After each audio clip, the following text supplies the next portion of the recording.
What Michael Carrick's first day as United interim head coach is looking like as they prepare for that massive derby on Saturday against City?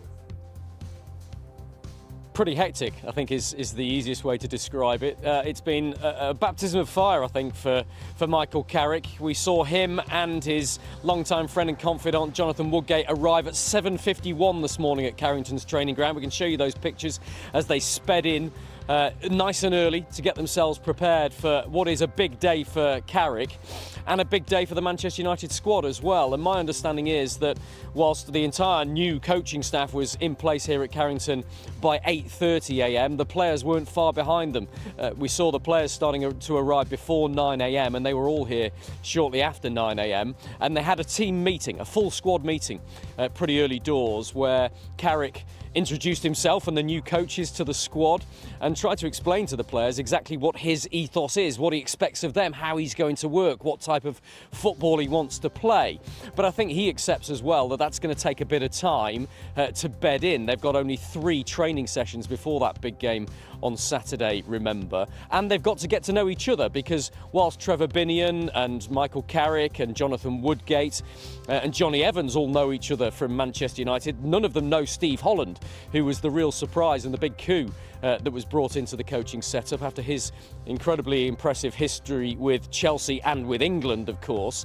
And so a big day for Steve Holland, taking things at the helm, I think, on the training ground and getting to know the rest of the coaches. So a big introductory day for everybody at Manchester United today. But I'm told that that training session has just finished. Carrick's first training session out on the grass. It was a good one. It was one that all the players enjoyed. But the focus is that first game on Saturday. What a start this is for Michael Carrick and the new era at Manchester United. They've got Arsenal away in their second game with him in charge. But the first game, the Manchester derby at Old Trafford, live on Sky Sports Saturday lunchtime. It's going to be a heck of a way to start. Yeah, what a start. Rob, thank you very much. From one Rob to another. Mr. Earnshaw, can Carrick make himself a contender for this role long term, do you think? Yeah, absolutely, yeah.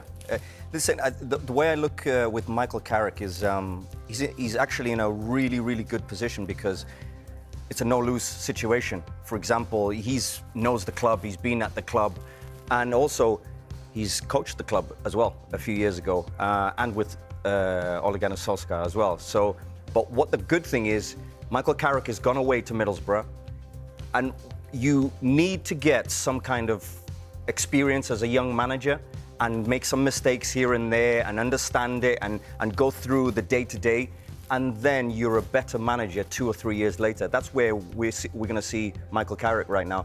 He's a very intelligent guy.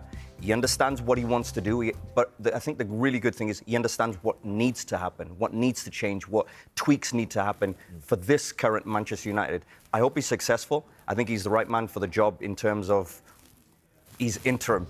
Okay, interim period, pressure's on you straight away, but he can do it. You know, he's in a position where he can't lose. And from a player's point of view, then, how important is it when a new manager comes in to set that intensity, to set that pace and that tempo of what you want from your team? And as Rob's just told you, it's the Manchester derby on Saturday at Old Trafford, and then it's a trip to the Emirates. I mean, you couldn't get much tougher, could you? It can't get any tougher than that. I mean, Arsenal, probably the best team in the league right now. And then Manchester City, who I think will be, from my prediction, the champions at the end of it. You can't get harder than that. He's straight into the fire. But I think the really good thing is he's brought in, obviously, Jonathan Woodgate, Steve Holland as well. And the good thing is he's got very good players. And, of course, the boys at the African Cup of Nations as well are coming back. So he's going to have a really, really talented group of players. And Bruno Fernandes is obviously back as well. So, and I know, you know, over the last kind of 6 months or so, he's been looking at Manchester United very, very closely, because he's there regularly. He would have seen and tried to understand what tweaks need to be changing, what's going wrong, what's working, what players like and don't like. But the one thing, he has to lead the club. Yes, he's head coach, but he has to lead the club. I think that's where Manchester United need right now. They need a leader who will give the players the best platform. If you're going to play Manchester City, you're going to play one of the best managers that's we've ever seen. It's going to be coach versus coach. So who's going to get out-coached? So you have to get into there very, very quickly. But Rob, how easy is that to do, knowing that you're going to be leaving in 5-6 months' time? Sorry, Michael Carrick. Yeah. How easy is it to implement all that in there, knowing that, you know, you're going to be leaving the job 5-6 months' time? You mentioned interim. I know Manchester United are using the head coach term still, but we know that come the summer, United are going to be looking elsewhere for their manager. Yeah.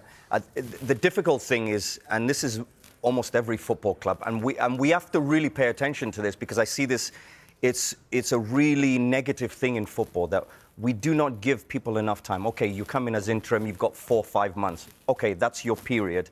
So you have to show enough, like Ole Gunnar Solskjaer did, because I think he came in a few years ago as interim originally, but did so well, really lifted the team, lifted results, all of those things that you have to do because you're interim. It's very different than if you're a manager appointed and then you're given a 2-year contract, for example, and then you come in and then 3 or 4 months, you know, we look at Ange Postecoglou, people like that you're in 4 or 5 games, people saying, no, he's not good enough. No. Football is about time. You can't get past that. And every manager in the whole Premier League will tell you, I need time. It's because they understand they got 800 staff in the building to take care of, and also get this 11 on a certain day to be absolutely perfect, because in 3 days' time, they're not good enough. And 3 days later, they're amazing. They're the best thing ever. But it's very difficult. But I would give Michael Carrick this, though. I think he's going to do very well, because I really think that Manchester United right now are in actually a very, very good position. They're better than they were 14 months ago. So he inherits a very, very good squad. And I really like Bruno Fernandes and Buemo, Amad Diallo, Cunha. I'm a big fan of. I think he's a genius. And then Sesko is now coming into fire. So you've got so many positives there for him for the next few months. But it is going to be very, very difficult, because the pressure will be on him. The question is starting to gain serious traction across English football. Can Michael Carrick's Manchester United truly sweep aside both Manchester City and Arsenal in the race for domestic supremacy? What once sounded unthinkable is now being discussed with growing confidence, as United's recent performances suggest a side rediscovering identity, intensity and belief under Carrick's guidance.